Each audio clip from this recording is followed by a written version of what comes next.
নগদ থেকে রকেটে এনপিএসবি ব্যবহার করে কিভাবে সরাসরি টাকা পাঠাবেন বিস্তারিত থাকছে এই ভিডিওতে। শুরুতে নগদ অ্যাপে প্রবেশ করব।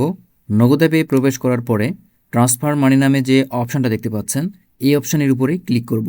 এবার এখানে দেখুন এনপিএসবি এর আন্ডারে দুইটা অপশান রয়েছে, একটা হচ্ছে ব্যাঙ্ক অ্যাকাউন্ট আর একটা হচ্ছে মোবাইল ওয়ালেট। আমরা মোবাইল ওয়ালেটে পাঠাবো, এর জন্য এইটা সিলেক্ট করে দিচ্ছি। এখন নগদ থেকে আপনি যে রকেট নাম্বারে টাকা পাঠাবেন সেই নাম্বারটি এখানে দিতে হবে। যদিও রকেটের 12 ডিজিটের নাম্বার হয়, বাট 12 ডিজিট নাম্বার এখানে নিচ্ছে না, সুতরাং আমরা 11 ডিজিটের যে নাম্বারটি রয়েছে সেই নাম্বারটি দিচ্ছি। সঠিকভাবে নাম্বার দেওয়ার পরে এখানে যে অ্যারো চিহ্নটি রয়েছে এই চিহ্নের উপরে ক্লিক করব। এবার ওয়ালেট সিলেক্ট করতে হবে, এজন্য এখানে ক্লিক করব, দেন এখান থেকে রকেট অপশানটি সিলেক্ট করে দিব। এবার আপনি কত টাকা পাঠাবেন সেই টাকার পরিমাণ এখানে দিতে হবে। এনপিএসবির মাধ্যমে সর্বনিম্ন 50 টাকা পাঠানো যায়, সুতরাং আমি এখানে 50 টাকা দিচ্ছি। তবে ডেইলি 50,000 থেকে শুরু করে মান্থলি 3 লক্ষ টাকা পর্যন্ত পাঠাতে পারবেন। টাকার পরিমাণ দেওয়ার পরে এগিয়ে যান অপশানে ক্লিক করব।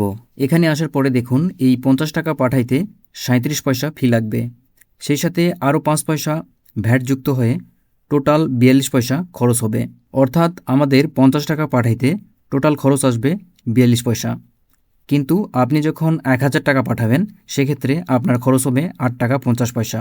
এরপরে রেফারেন্স অপশানে আপনি কোন পারপাসে টাকা পাঠাচ্ছেন সেটা লিখে দিতে পারেন, তবে না লিখলেও কোনো ধরনের সমস্যা নেই। সব কিছু ঠিক থাকলে এখানে নগদের যে পিন নাম্বারটি রয়েছে সেই পিন নাম্বারটি দিতে হবে। পিন দেওয়া হলে পরবর্তী অপশানে ক্লিক করব। সব কিছু ঠিক থাকলে এখানে নগদের যে লোগোটি দেখতে পাচ্ছেন এই লোগোর উপরে ট্যাপ করে কিছুক্ষণ ধরে থাকব। কিছুক্ষণ ধরে থাকার পরেই দেখুন নগদ থেকে রকেটে এনপিএসবি এর মাধ্যমে সরাসরি টাকাটি ট্রান্সফার হয়ে গেল। এখন যদি রকেটে প্রবেশ করে স্টেটমেন্ট চেক করি তাহলে দেখুন সরাসরি নগদ থেকে রকেটে টাকাটি কিন্তু চলে এসেছে।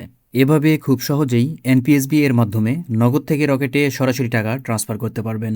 ভিডিওটি এ পর্যন্তই।